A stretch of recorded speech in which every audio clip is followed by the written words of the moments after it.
if I'm made in the image of God, why is my mind so deficient? Well, the scripture says we're supposed to renew our mind.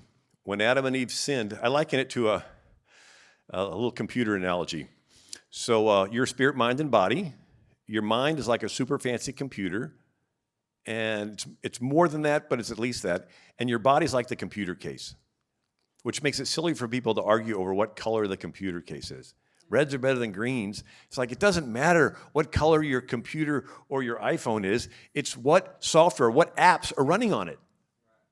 And so God made Adam and Eve, and he programmed their software to hear God's voice, walk with him in the garden, and then he said, in effect, one last thing, don't open an email from someone you don't know and download the attachment.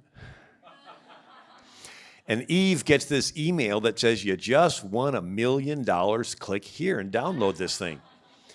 And it looks good to the flesh, lust of the eyes, lust of the flesh, the pride of life, right? It appeals to the senses. And so what does she do? She downloads this virus, and it's the virus of selfishness.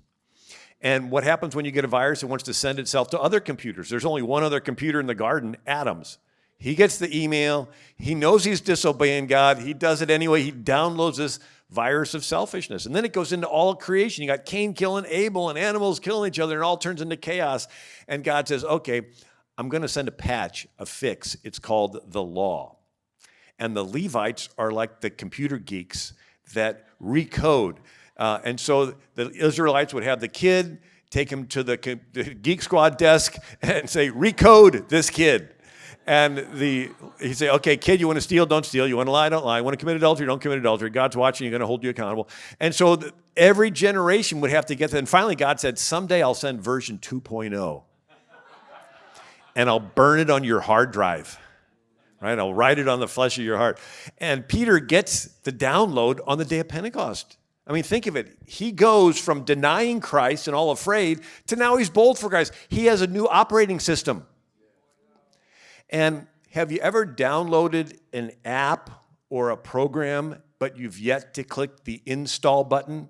Or it says that you have to shut down the computer and reboot before it'll go into effect? It's one thing hearing the gospel, but it's not until you die and you're reborn that it goes into effect. Right? You have to die to your flesh, die to your own desires, and then you're reborn, you're rebooted on a new operating system. Right? And then I was thinking about being logged in. You know, when you log into a website, it has this little button, do you want to stay logged in? And so it's almost like God has this wireless cloud. And as long as we're seeking him and thinking about him, we're logged in. And we get the downloads and the updates, and he directs us and leads us and guides us.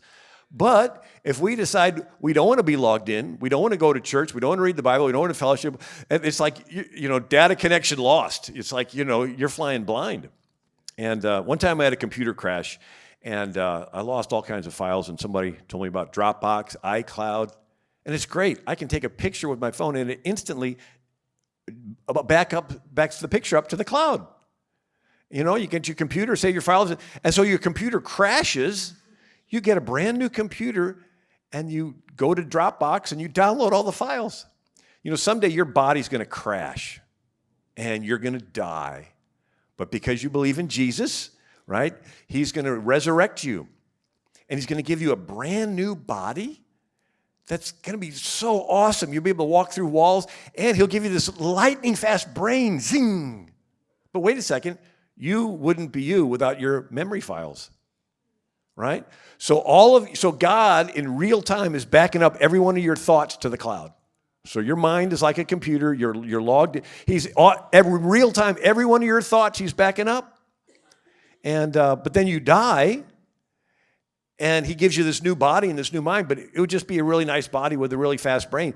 But he downloads all, cleanses. He does a scrub and gets rid of all the corruption and sin.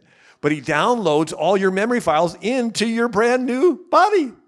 So when Jesus rose from the dead, he recognized everybody in the room, right? There's Thomas, right? And so you are still you, but you just have this brand new. Is it interesting?